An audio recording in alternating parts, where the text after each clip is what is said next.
smarter, fairer.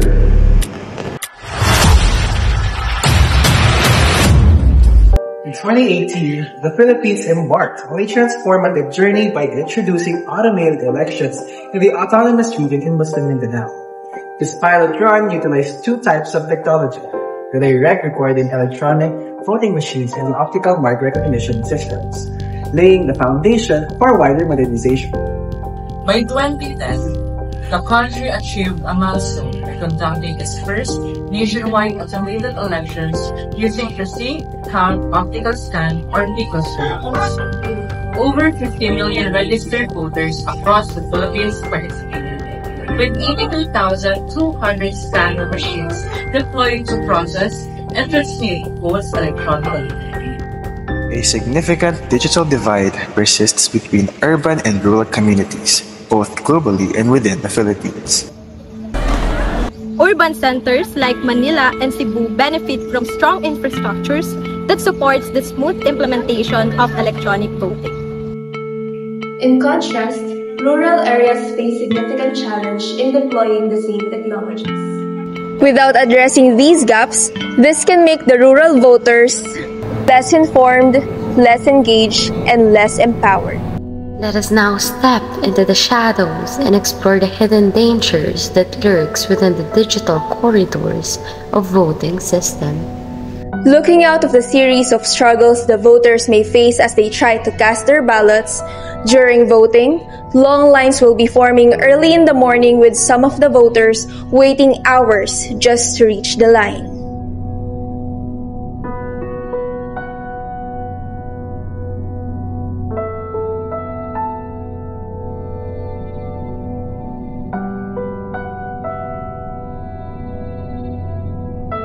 There are also places wherein machine breakdowns are inevitable even with a lot of preparation. This interruption will slow the voting process considerably.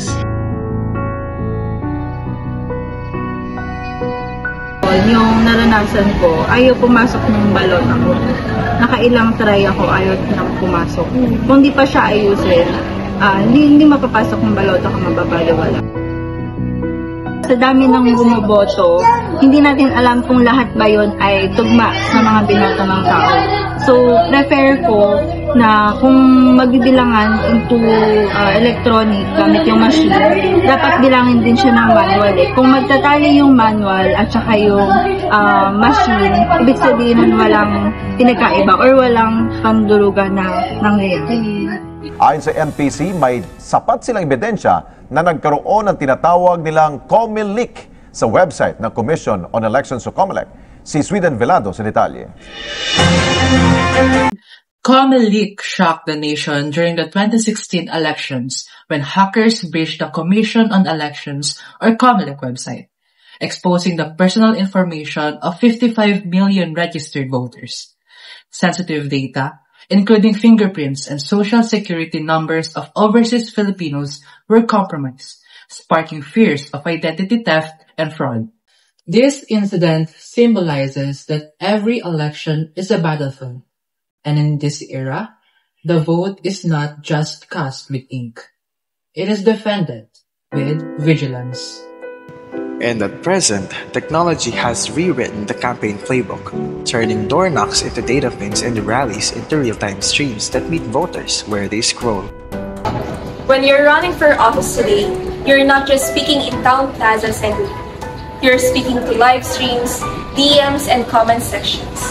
If you're not online, you're invisible. Online, maganda siya kasi, kunyari sa caucus, nagsasalita ka, hindi na nauulit. Pero pag naka-video at naka-online, napiplay siya at maraming nakakapakinig. Nauulit. So yung platform mo, nalalaman or maraming nakakaalam, maraming nakakakinig. Politicians running for a position are the talk of the town, especially during the time of election. A troll can be hired to spread derogatory posts that can ruin the image of a rival candidate. The dark is the most common and shared post for providing support towards the client as well as editor posts that can potentially ruin a candidate. Naranasan ko ginamit nila yung online platform para siraan yung kapwa-kandidato, which is hindi maganda. Ayun yung nagiging hindi magandang effect, hindi lang sa pang-SK, but also sa iba't ibang aspeto ng politika. In a world where the cell phone has become a constant companion, news travels fast and far. Yet one question remains: what among what you read is true, and what is simply Pinoy? Ang payo ko ay dapat prepared ka. Prepared ka sa mga pambabatikos, sa lahat ng bad comments, sa lahat ng mga matatanggap mo, and dapat matatag yung loob mo. Kasi kung hindi, at ikaw ay palapatol into SOCMED and also pang personal, hindi siya magandang halimbawa. Kasi ako, personal, naniniwala ako na pagkatahimik ka, ikaw yung may laman. So, pagka online, nalalaman ng tao kung sino yung may laman o wala. Kaya dapat, yun nga, tahimik ka lang. And pwede mo siyang sagutin pag napuno ka, pero hindi yun to the point na parang nag-aaway kayo into social media. With every post comes a verdict. To the youth, online campaigns are a stage for expression and engagement. To the elders, a test of truth in a sea of noise.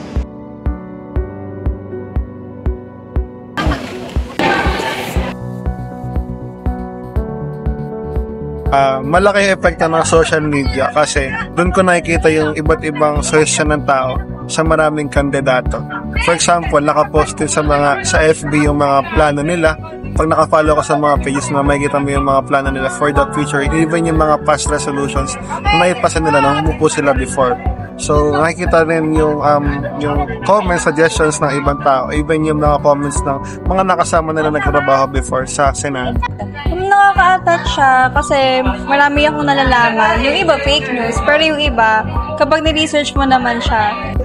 It's clear that online campaigns have an impact about how we vote. It's important to stay informed and be mindful of the messages we see online.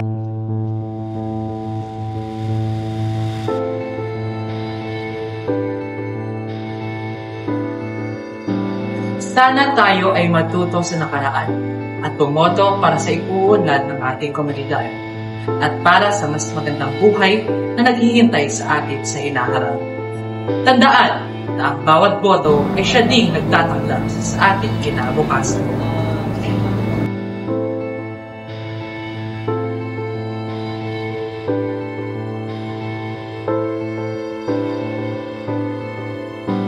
Kaya bilang isang paalala sa lahat ng mga bumoboto na ang pagboto ay hindi lamang nating karapatan, kundi ito ay isa ding responsibilidad.